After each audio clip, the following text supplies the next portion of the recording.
In outspeak brave voracious, the captain of the gate. To every man upon this earth, death cometh soon or late. And how can man die better than facing fearful odds? For the ashes of his fathers and the temples of his gods.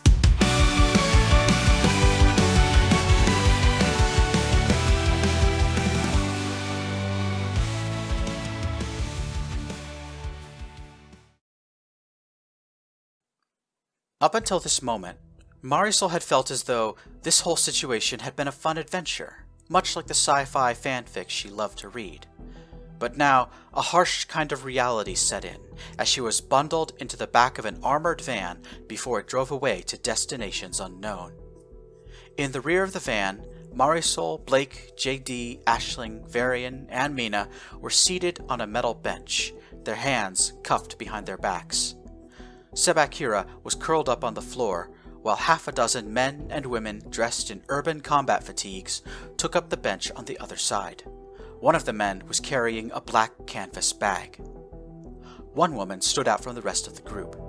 She had spiky purple hair and was very tall in comparison to those around her. She leaned forward to speak, adjusting her black helmet so that it hid her pointed ears from view. When the women began to talk, Marisol noticed that she spoke English with a light, barely perceptible Swedish accent. Her voice carried a sing-song melody. "My name is Kelly DeCara," she said. "I apologize for the violent intrusion, but our inside man reported Blake was holding someone at gunpoint, so we decided to make the whole situation safe as quickly as possible." "Inside man," Blake repeated. A loud beeping sound came from the canvas bag. The man holding it opened the neck and produced a small robot made out of Lego. "Internal IMU limit," Asimov said. "Unit has rolled over. Check for damage." "You're holding him upside down," Blake muttered. "Serves a little spy right." Callie took Asimov and held the little robot in her lap. Then she said, "Who here is new to this world?" Varian, Sebakira, Aisling, and Mina turned to look at Callie. "4 more. Fuck," Callie said. She shot an unpleasant look at JD. Then she looked at Marisol. "Who the hell are you?" "Marisol Reyes," Marisol replied quickly. "I'm Blake's beta reader."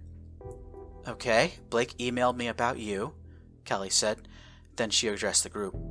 "So, for those of you who don't know, my name is Callie, and I've already been through what you've experienced. I was a character in 2 of Blake's stories until I fell through the 4th wall and ended up in the real world. I've been here for a little less than a year now." "Question," Varian interrupted. "Are you a Higaran?" "No, I'm Alari," Callie replied. "Blake reused the Higaran template when he made up my species. Our physical appearance and language are lifted from the Higarans." Mina's eyes went wide, and then she started speaking in a language that was not English. Callie turned and locked eyes with Mina, replying in the same tongue. Marisol strained her ears, listening hard. She knew that whenever Blake needed a fictional language for his stories, he would often borrow a language from the real world and use it as a stand-in. Marisol had been exposed to many different languages while working as aircrew, and she quickly figured it out. "Hindi," Marisol muttered to herself. "They're speaking Hindi." Callie held up a hand and switched back to English. "Okay, Higaran and Alari are similar enough that we can understand each other. That's good to know. It looks like the Babelfish anomaly is still in full effect, too. We need to keep an eye on that." "Babelfish anomaly?" Marisol asked. "Haven't you noticed that you can all understand each other, even though you're speaking different languages?" Callie said. We noticed it after we picked up the other 2 outside of town." Marisol and Blake both dropped their jaws. "Other 2?" Marisol repeated. "We caught 2 more of your characters, Blake," Callie said. "As we were rolling into your town, we found them trying to infiltrate. My men are interrogating them right now. Speaking of, hey Astrad, are we there yet?" The armored van pulled off the road and came to a stop at a disused state police outpost in Oakland County, just outside of the greater Detroit metropolitan area. Here, a convoy of black armored cars and trucks were loitering, engines still running. Marisol and Blake were told to step off the truck and into the parking lot. Their hands still cuffed behind their backs, Blake and Marisol were guided to a large armored truck. It had been parked strategically so that no one on the highway could see what was happening behind it. A group of armed SWAT specialists were holding two people at gunpoint. "More of your characters, Blake," Marisol said. She recognized one of them immediately. He was a teenage boy, roughly 15 or 16 years old. He had sandy blonde hair, indigo-colored eyes, and a very strong build, as though he had spent most of his teenage years laboring in a farm field. "Trig Shepminter, it's so nice to meet you," Marisol said. "In person, I mean." The boy called Trig startled, looking around at Marisol. "Appia?" Trig gasped. Then his face fell. "No, but you've got her voice." Next to Trig was an alien. It took Marisol a few seconds to realize she was staring at a very large, bird-like creature. It was afflicted with albinism. All of the bird's feathers were white, its eyes blood red. When Blake spoke to Trig, Marisol quickly realized what this creature was. It was a peahen, the female variety of peafowl. The albino peahen looked directly at Marisol and spoke to her. "That peahen has a name. I am Kanti Divakar, and I'm Vanian." Marisol staggered on her feet. "Okay. First there was a talking lion, now there's a talking bird," she breathed. "I need to go back to church."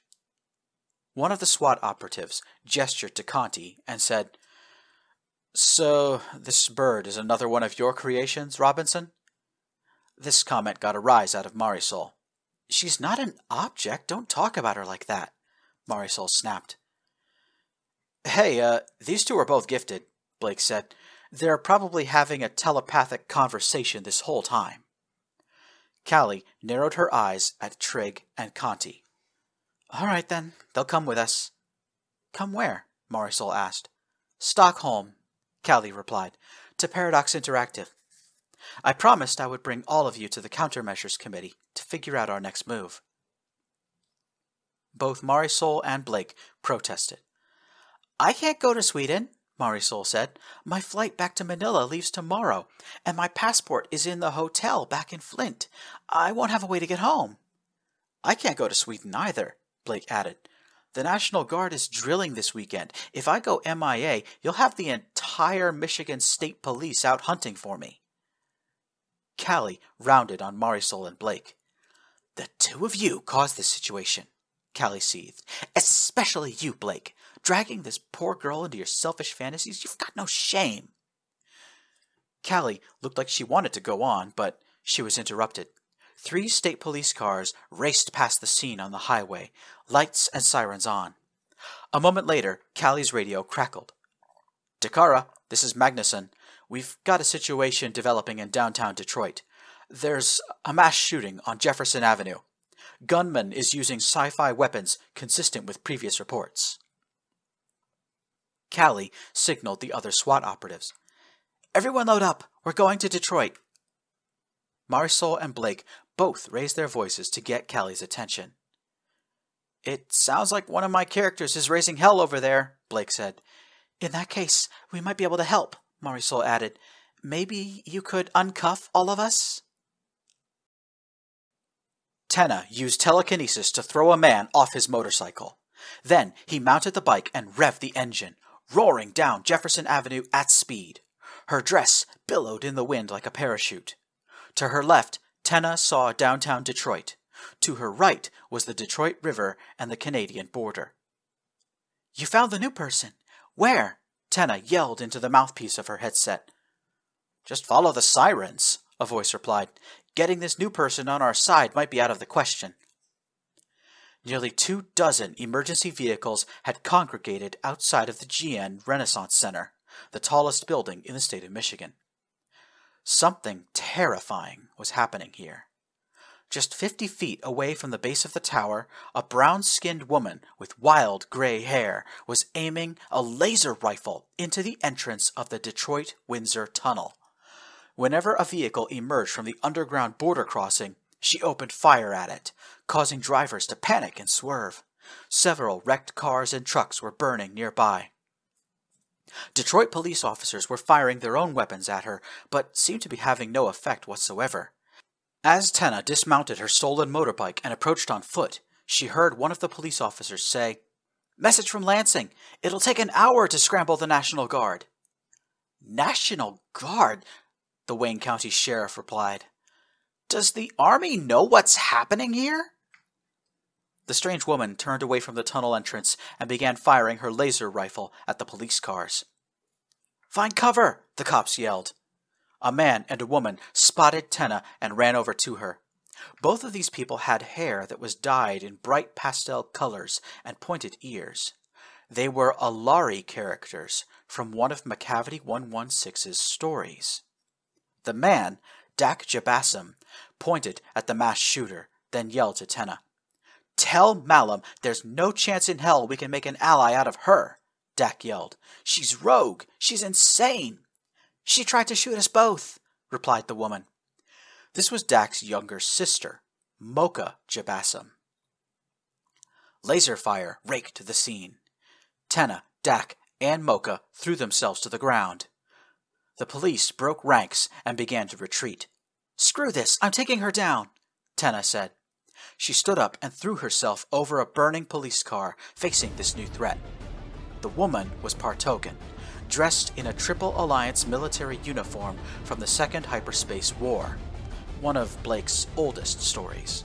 Her face was so completely covered in Mori tattoos that it was very difficult to discern details about the dangerous woman. As soon as she saw Tenna, the stranger raised her laser rifle and took aim. Tenna raised a telekinetic shield with one hand, deflecting the first laser beam effortlessly. The crimson bolt sailed off target and struck the Scientology building down the street, setting it on fire.